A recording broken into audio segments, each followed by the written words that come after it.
আসসালামু আলাইকুম। Derivation of A partial differential ইকুয়েশনের 14 নম্বর টিউটোরিয়াল আপনাকে ওয়েলকাম করছি। আমরা গুরুত্বপূর্ণ একটা প্রবলেম সলভ করব। বাট এই প্রবলেমটা সলভ করার পূর্বে একটা বেসিক নিয়ে কথাবার্তা বলবো।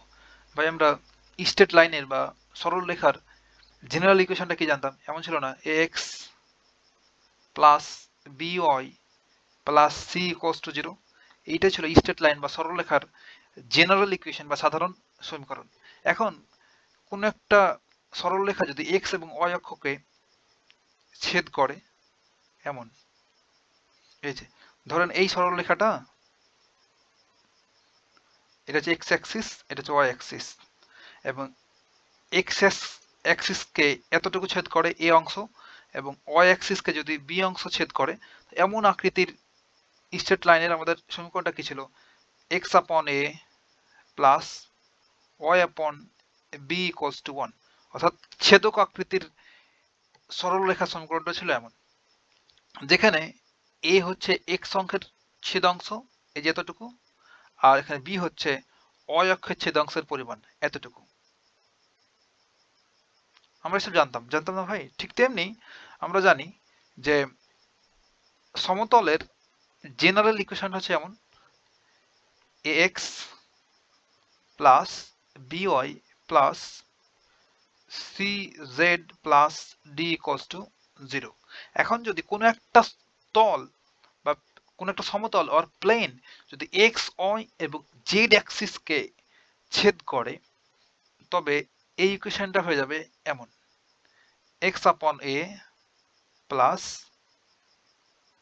B upon sorry y upon b plus z upon c equals to 1। বুঝতে কি পারলাম? একদম তাই ভাই। এখন এই বেসিকটুকু আমরা কাজে লাগে ম্যাথটা সলভ করব। তাহলে এইটা আমাদের লাগবে, খুব গুরুত্বপূর্ণ। আমাদের প্রশ্ন বলা আছে যে যে সকল সমতল এক্স ওয়াই জেড অক্ষকে ছেদ করে, এমন আকৃতির সমতলগুলোই এক্স ওয়াই এবং জেড অক্ষকে ছেদ করে, এবং ছেদাংশদ্বয়ের যোগফল 0। এইরূপ সমতল গুচ্ছের ক্ষেত্রে পিডিই পার্শিয়াল ডিফারেনশিয়াল ইকুয়েশন গঠন করো। এটা যদিও 11 সালে আসছে ভাই, তাও খুবই খুবই গুরুত্বপূর্ণ। এটা কিন্তু 23 সালে যারা ফোর্থ ইয়ার তাদের জন্য। ওকে, তাহলে আমরা বলবো ধরি লেট সমতল গুচ্ছের সমীকরণ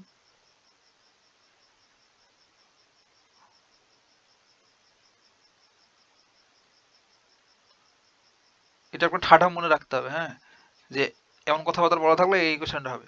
সমতল গুচ্ছের সমীকরণ,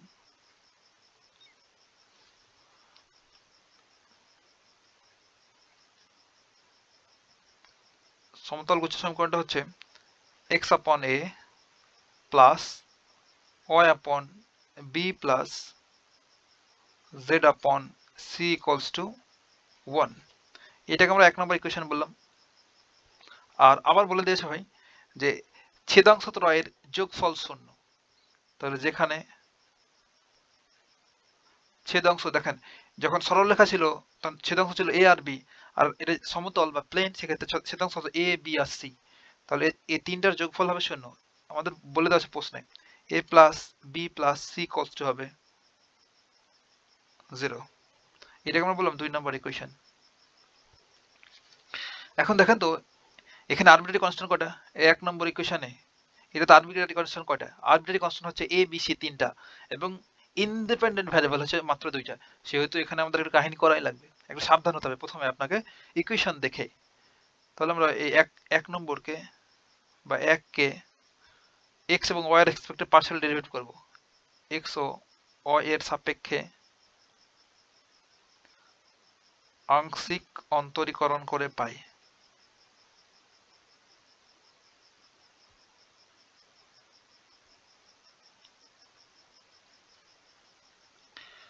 তাহলে del del x x by a plus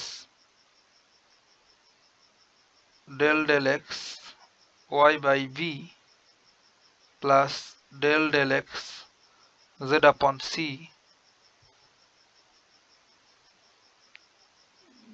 z upon c equals to del x1 and plus that এখানে x কে ডেরিভেটিভ করলে 1 হয়, তাহলে 1 আপন a প্লাস এখানে x এর এক্সপেক্ট করছি, এখানে x এর কোনো টার্ম নাই 0 প্লাস এখানে c থেকে গেল 1 আপন c, আর z কে করলে হবে del z আপন del x equals to 1 কে করলে 0, therefore 1 upon a plus 1 upon c, R del z upon del x এটাকে আমরা বলি p equals to 0।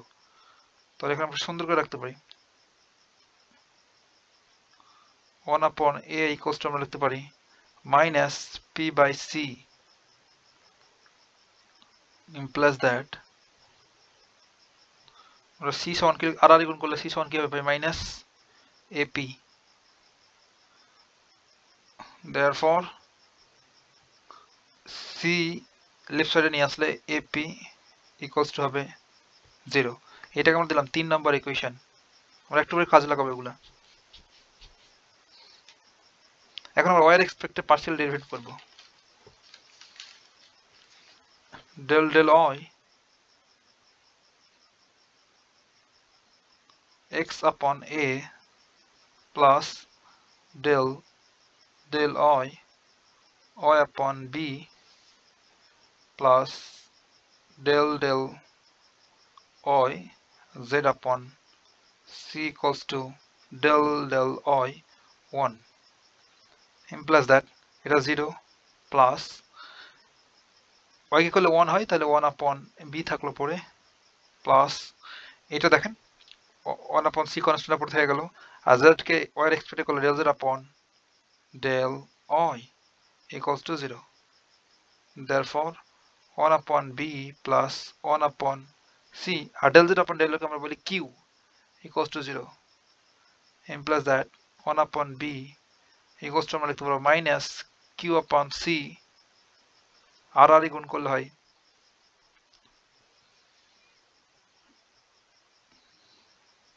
c equals to minus qb or bq একই কথা, therefore c plus sorry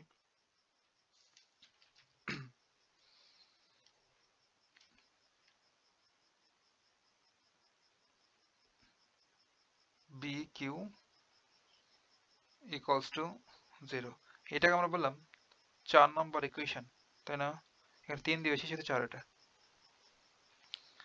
এখন ভাই আমরা 2, 3 এবং 4 নম্বর সমীকরণটা যদি কাজ করি, এই পাঁচটাতে আমরা ইকুয়েশন যদি একটু লিখি, আমাদের 2 নম্বর ইকুয়েশনটা ছিল a plus b plus c equals to 0, আর আমাদের 3 নম্বর ইকুয়েশনটা এই পাঁচটাতে পেলাম c plus ap equals to 0, c plus একটু সাজায় লিখি, হ্যাঁ, c এর নিচে c দিলাম আর a নিচে লিখলাম আর কি, ওকে, আর b নাই যেহেতু সেহেতু 0 into b, আর 4 নম্বর ইকুয়েশন এইটাকে b এর নিচে লিখলাম bq আর c এর নিচে c, আর a এর টার্ম যেহেতু নাই সেটা লিখবো 0 into a, তাই না? 3টা ইকুয়েশন। কোনোভাবে যদি ভাই এই 3টা ইকুয়েশনকে সলভ করে আমরা যদি a b এবং c এই যে আরবিট্রারি কনস্ট্যান্ট সেগুলোর মান বের করতে পারি, দেন যদি 1 নম্বর ইকুয়েশনে বসে দিই, তবে কিন্তু আমাদের পিডি পার্শিয়াল ডিফারেনশিয়াল ইকুয়েশনটা চলে আসবে। বাট ওই কাজটা খুবই জটিল ও কঠিন, অনেক জটলা তৈরি হয়ে যাবে।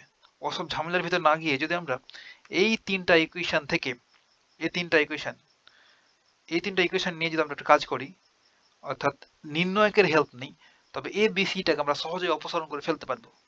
তাহলে এই 3টা ইকুয়েশন থেকে এ বি সি কে অপসারণ করার জন্য আমরা নির্ণয়কে যদি হেল্প নেই, তাহলে আমরা লিখতে পারবো হবে জাস্ট এগুলো সহগগুলো নিয়ে। তাহলে এটা আমরা ওখানে বলে দেবো যে 2, 3 ও 4 হতে এ বি সি অপসারণ